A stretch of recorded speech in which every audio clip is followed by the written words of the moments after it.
ជំរាបសួរបងប្អូនប្រិយមិត្តអ្នកស្ដាប់ទាំងអស់របស់ Channel ពលព្រះដែលបងប្អូនធ្លាប់តែឃើញ Channel នឹងមុនឈ្មោះថានិយាយដើមខ្មោចថ្ងៃនេះខ្ញុំដូរ Channel នេះមកជា Channel ពលព្រះវិញហើយខ្ញុំអត់ទាន់ដឹងថាត្រូវចាប់ផ្ដើមប្រធានបទណាទេដោយបងប្អូនឃើញចឹងប្រហែលវីដេអូមុនគឺយើងធ្វើអំពី podcast ហើយប្រិយមិត្តចូលរួមរបស់យើងគឺមាន2នាក់ជាមួយនឹងadmin Han ហើយនិង admin Seren ហើយថ្ងៃនេះអត់ទាន់មានភ្ញៀវកិត្តិយសចូលរួមទេហើយខ្ញុំក៏មិនទាន់ដឹងថាធ្វើអីដែរព្រោះមួយរយៈនេះខ្ញុំព្យាយាមធ្វើនៅក្នុង channel ដំណើរខ្មោច2និង channel ដួងមេត្រីនៅសាច់រឿងថ្មីដែលបងប្អូនយើងចែកម្លែកមកសាច់រឿងចាស់ក៏មានដែរនៅក្នុងនោះអញ្ចឹងណាអញ្ចឹងក៏មិនសូវជាបានរវល់នៅក្នុងកម្មវិធីនេះដែរនៅក្នុង channel នេះដែរហើយ channel នេះក៏មិនបានតាំងចិត្តថាធ្វើបានរាល់ថ្ងៃជូនបងប្អូនទេតែព្យាយាមធ្វើឲ្យបានញឹកញាប់តាមដែលអាចធ្វើទៅបានមួយសប្តាហ៍មួយឬក៏ពីរអញ្ចឹងទៅហើយខ្ញុំនឹងព្យាយាមរកប្រធានបទណាដែលល្អប្រធានបទណាដែលល្អប្រធានបទណាដែលមានប្រយោជន៍ទៅដល់បងប្អូនទាំងអស់គ្នាតែឥឡូវនេះអត់ទាន់មានទេអញ្ចឹងថ្ងៃនេះអាចនិយាយបន្តថាមកសួរសុខទុក្ខបងប្អូនទាំងអស់គ្នាហើយក៏ចង់ឲ្យបងប្អូនចែកម្លែកពីប្រធានបទដែលបងប្អូនចង់ឲ្យខ្ញុំនិយាយជុំខ្ញុំចូលមើល comment សិនថាបងប្អូនមក comment អីខ្លះនៅក្នុង channel ហ្នឹងព្រោះអី Oh my god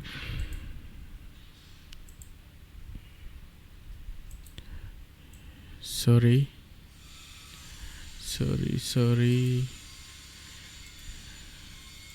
ខ្ញុំដូរមួយសិនសុំទោសខ្ញុំចង់ដំណើរ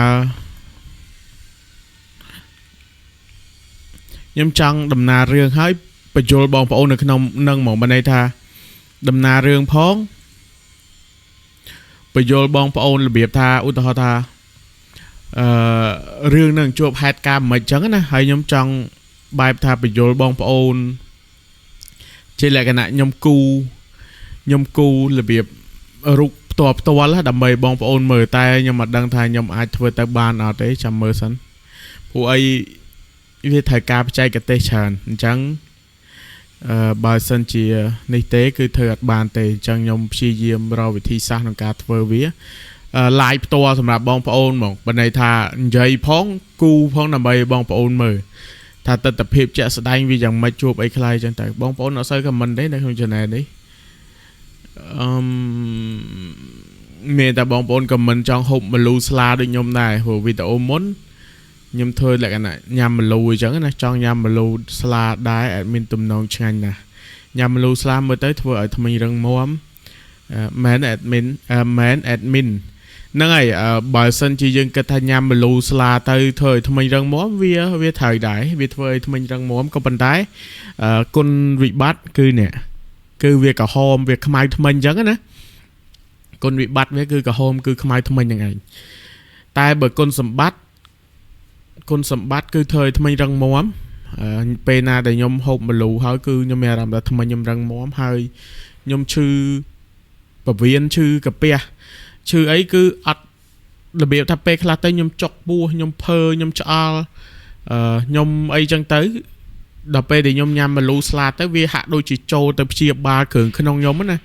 ហើយពេលដែលខ្ញុំហូបគឺខ្ញុំមិនដែលខ្ជិះកាកទេគឺខ្ញុំលេបកាកតែបើចំណុកថ្នាំអាហ្នឹងខ្ញុំខ្ជិះតែបើអត់លេបចំណុកថ្នាំទេតែបើម្លូហើយស្លាគឺខ្ញុំកម្រខ្ជិះដល់រាបណាតែត្រូវញ៉ាំអីបន្ទាន់លេបបន្ទាន់គឺខ្ជិះអីហ្នឹងហើយបើទឹក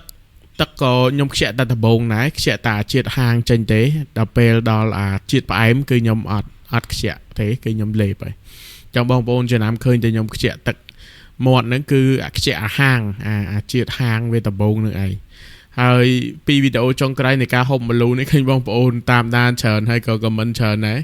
សួរថាតំណងអីចឹងទៅតំណងបើគិតថាតំណងគឺតំណងមែន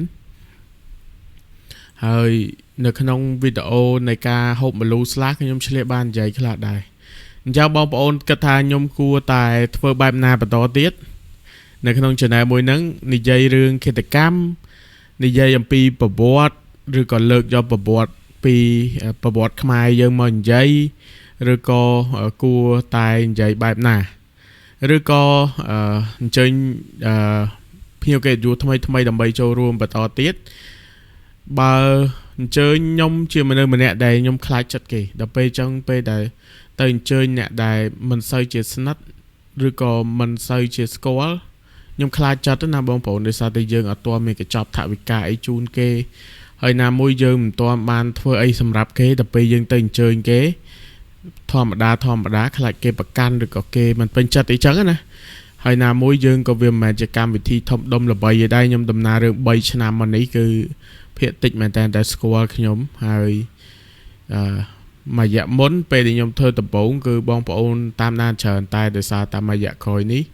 ឃើញបងប្អូនយើងដំណើររឿងច្រើនចឹងក៏ប្រិមិត្តគាត់ទៅស្ដាប់បងប្អូនយើងផ្សេងច្រើនទៀតទៅក៏ខ្ញុំនឹងវានៅតែជាអ្នកដំណើរសាច់រឿងដែលមិនល្បីដូចគេអត់អីទេបងប្អូនសម្រាប់ខ្ញុំបងប្អូនប្រិមិត្តនៅប៉ុណ្ណាខ្ញុំដំណើរជូនប៉ុណ្ណឹងអត់គិតថាប្រិមិត្តតិចឬក៏ច្រើនទេសំខាន់ដំណើរទៅបងប្អូននៅតែស្ដាប់ទោះបីជាម្នាក់ក៏ខ្ញុំទទួលយកបានដែរដោយសារតែតាំងពីដើមមកខ្ញុំមិនដែលប្រាថ្នាគិតថាចង់ឲ្យល្បីឬក៏មានគេស្គាល់គ្រប់ត្រច្រើនទេដោយសារតែតាំងពីដើមមកគឺខ្ញុំមិនដែលឈ្នះណាគេទេអញ្ចឹងទោះបីជាបានតិចឬក៏ច្រើនក៏សំខាន់ក៏ជាប្រិយមិត្តអ្នកស្ដាប់គាត់បានស្ដាប់គាត់សប្បាយចិត្តទោះបីជាតិចអ្នកក៏ស្ដាប់ក៏ខ្ញុំនៅតែធ្វើដែរ